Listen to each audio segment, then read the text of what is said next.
Very special house, a very special place, no matter where you go in the world. I love the White House, and being here in the East Room of the White House in particular, where so many important functions have taken place over the years. And today we're really celebrating American workers and small businesses, and we've done a job for you, and we're going to make it so as we open up our country, you're going to be in good shape as opposed to be either losing your business or how do we get some people to work here, especially since your employees were so good over the years, and those are the ones you wanted. So we made that possible for you. We're delighted to be joined this afternoon by representatives of several incredible small businesses from across our country. Also with us, our Treasury Secretary, Steven Mnuchin. Steve, thank you very much. And SBA Administrator, you've been busy, Steve, by the way? A little bit, right? Broke every record in the book. And SBA Administrator, Jovita Carranza. Thank you, Jovita. Have you gone to sleep in the last 2 weeks? I don't think so, right? You broke every single lending record, numbers of loans, amount of loans, small business. It's actually a very big business when you think about it. Thank you very much, Jovita. Great job. As our nation battles against this terrible scourge, we continue to pray for the victims as well as for those Americans who are grieving their lost ones and their loved ones. There's never been anything like this. We suffer with one heart, but we will prevail. We're coming back, and we're coming back strong. We built the greatest economy anywhere in the world 2 months ago, and we're going to build it again. We're going to build it fast. It's going to go very quickly.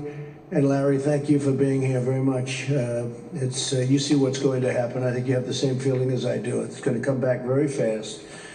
Now that our experts believe the worst days of the pandemic are behind us, Americans are looking forward to the safe and rapid reopening of our country.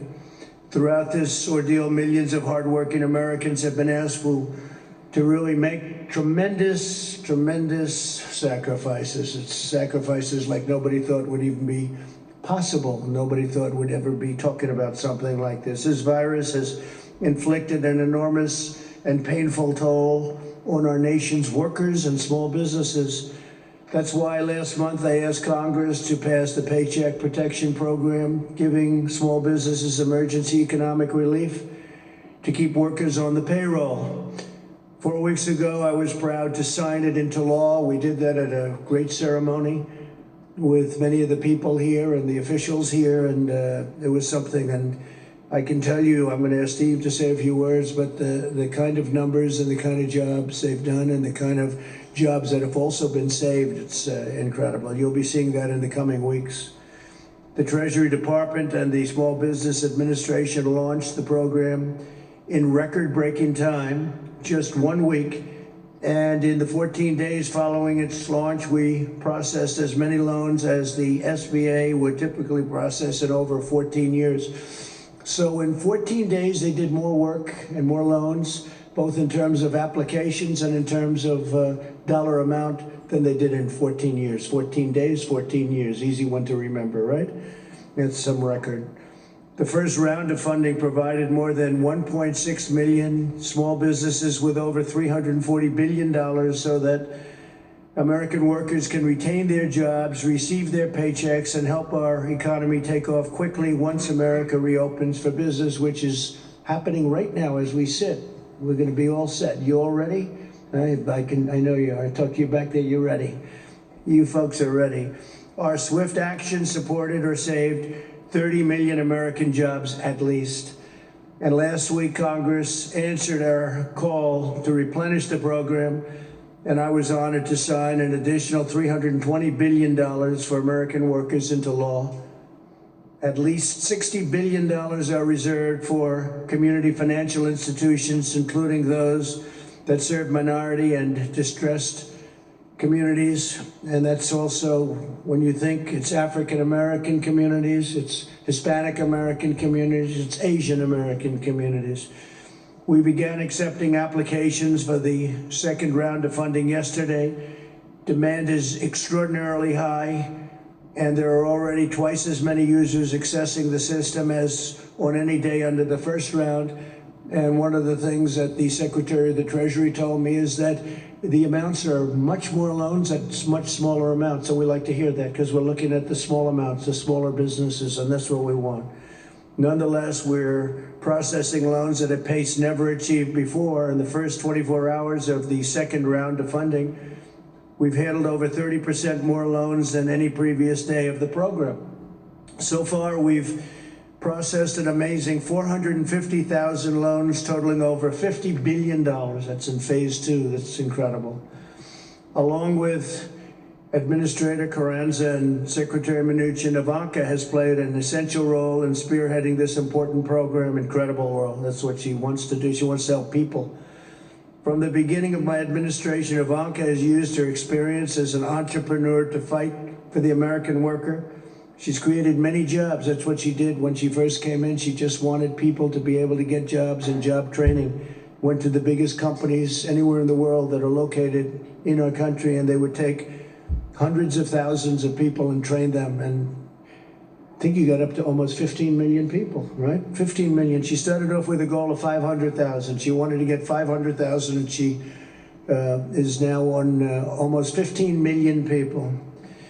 And I'd like to ask, if I might, Ivanka, to say a few words as to what's exactly happening today, what's happening over the next week, and what her views are for what's going to happen over the next period of time. It's going to be something, I think it's going to be very special and bigger and better than anybody really understands. Let's see if I'm right about that. Ivanka, please.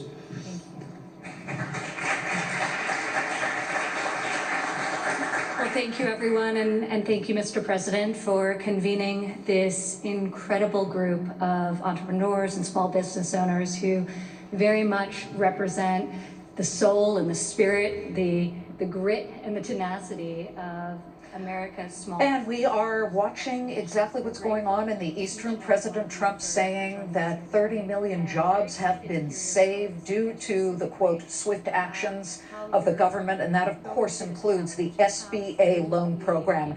I want to just give you some numbers because Edward Lawrence and Blake Furman have been shunting us these numbers immediately as soon as we get them.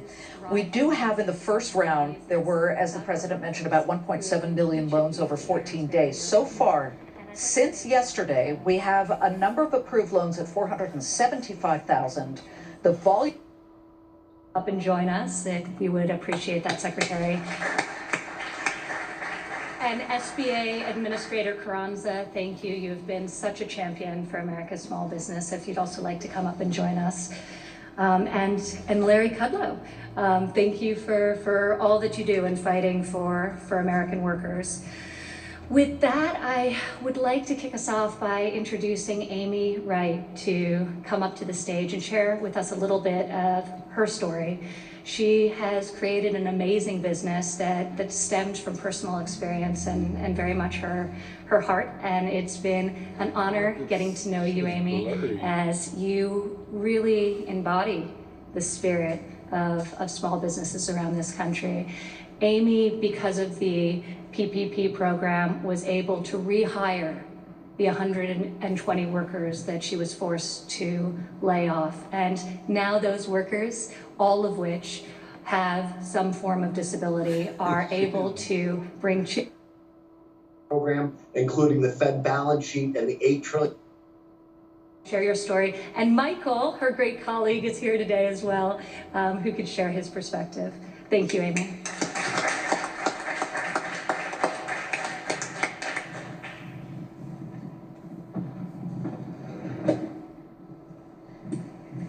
Thank you, Ivanka, Mr. President. I am so honored to be joined by my employee, Michael, who you will hear from in just a moment. Biddy and Beau's Coffee is more than a coffee shop. It's a human rights movement. We employ 120 people with intellectual and developmental disabilities, and for most of them, it's their first paying job, which made the decision for us to temporarily close all 5 of our shops especially difficult.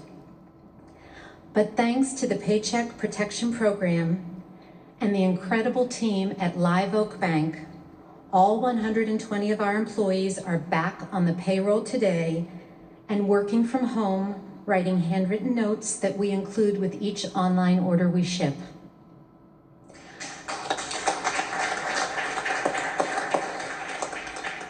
I know everyone is ready to return to normal, but I believe it's time for a new normal. One where people with disabilities are valued, especially in the workplace. As a recipient of the PPP loan, we will continue to take up the charge and help everyone, especially people with disabilities, pursue the American dream. And Michael, would you like to say? Sure. I just hope to see you if you bake for me. So to you, President Trump and Ivanka, thanks a lot for inviting us. Thank you, Mr. President, for having us. I love my job and I am excited about going back to work. At Bean Balls, we like to use the phrase called not broken. That means me and all my amazing coworkers are not broken, and we have lots to offer. I know the great country of the United States isn't broken either. So on behalf of myself, Megan, and Amy, and all the employees of Bean Balls, thank you for inviting us over. You guys are a family. That is a beautiful, tender moment. Wow, well stated. America is not broken. Chris Hogan's with me, financial expert, author of Everyday Millionaires. And Chris, thank you for coming back to our show here. As this event continues, I think what they're detailing here is something that Been at $98. And if you listen to the Waffle House CEO from 30 minutes ago about the decisions that he's trying to make for his company, this program has been sticky. It has been complicated. How do we make it better for small business, Chris? Well, Bill, as we've seen and you understand, America, we are resilient, we are tough, and small business is the backbone of our economy. I think it's going to take leaders that are really focused and understanding where they are, and it's going to require a lot of them to make some tough decisions. Looking at this program, the SBA is used to processing 25 billion in loans each year. And all of a sudden now we're talking and tasking them with being in charge of 300 plus billion. This system is flawed. You have applications that have been inside the system that haven't moved. You're hearing about companies that are getting the money that don't need it. The Los Angeles Lakers are returning $4.6 million back. They never should have gotten that money to begin with. And so I'm just encouraging business owners out there to really take a hard look at their business and don't be scared of making tough decisions. I'm most fearful about this program under the quote unquote grant. Bill, I've seen a lot of grants and I've never seen a grant that has an interest rate. You and I both know that that's what a loan has. And so I'm fearful for businesses who are struggling right now, who are going to take on millions of dollars of debt that may have to be repaid at some point. Here's what I'm hearing anecdotally. I'm hearing if you're organized and you have all your paperwork and all your numbers correct, there's a real good chance that you'll get online, you'll be granted that loan. If you're not that way, you might pay the price and get bumped out for another day or even beyond that. I'm also hearing at the local level, if you have a good relationship with your community bank, you stand a better chance of getting money that way as well. Anecdotally, what are you hearing about what the key is to understanding the best way to navigate this, Chris? Well, I'm hearing from all different sides, people that have excellent relationships with their bank, but still their application was pending. They never got even affirmation that it was received. I'm hearing people that have tried to follow up on it and they're getting either rejected or kicked out of the system. And so I'm hearing a lot of nightmare stories and as far as the businesses around the country. And so I'm just advising people to let's not wait on the government to try to save the day. We're going to have to look at this and make some tough decisions. We have two options. You have the employee retention credit that will allow you to put cash in your pocket without taking on debt, and also the deferment of payroll taxes. And so I'm just encouraging businesses out there to take a really hard look and pivot. I'm hearing about restaurants that instead of being able to have dinners, they're selling their options for people to be able to buy so they can keep their doors open. Okay, Chris, thank you so much for that. Chris Hogan, we'll work it out as we go together. Thank you for coming back. The other big development